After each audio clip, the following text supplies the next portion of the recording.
खबर शामिल करते हैं मंगोवाल से। हमारे ब्यूरो चीफ हकीम मोहम्मद अरशद की रिपोर्ट के मुताबिक चौधरी कमर जमान कायरा की हमायत में केरावाला में शानदार इस्तकबाल, फूलों की पत्तियां निछावर की गई और ढोल की थाप पर डेरा चौधरी गुलाम रसूल वराइज पर शानदार इस्तकबाल किया गया। घाकड़ा में बड़ा अवामी इज्तिमा चौधरी तसव्वुर हुसैन चीमा की ज़ेर निगरानी चौधरी मोहम्मद एहसन वराइज की जानिब से मुनक़िदा अज़ीमुल शान इज्तिमा में divisional information secretary Chaudhary Abdul Razzaq Salimi की ख़ुसूसी शिरकत।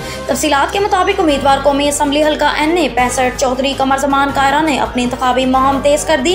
गुज़श्ता रोज पीपल्स पार्टी जिले इंफॉर्मेशन सेक्रेटरी चौधरी तसव्वुर हुसैन चीमा की ज़ेर निगरानी घाकड़ा में चौधरी मोहम्मद एहसन वराइज घाकड़ा की रिहाइश गाह पर अज़ीमुल शान अवामी पंडाल सजाया गया, जिसमें Chaudhry Qamar Zaman Kaira, Chaudhry Tasawwur Hussain Cheema, divisional information secretary Chaudhary Abdul Razzaq Salimi ने ख़ुसूसी शिरकत की। दीगर शख्सियात में गुलजार अहमद वराइज, चौधरी अख्तर छोकर कला, चौधरी शरीफ ट्यूलिप होटल,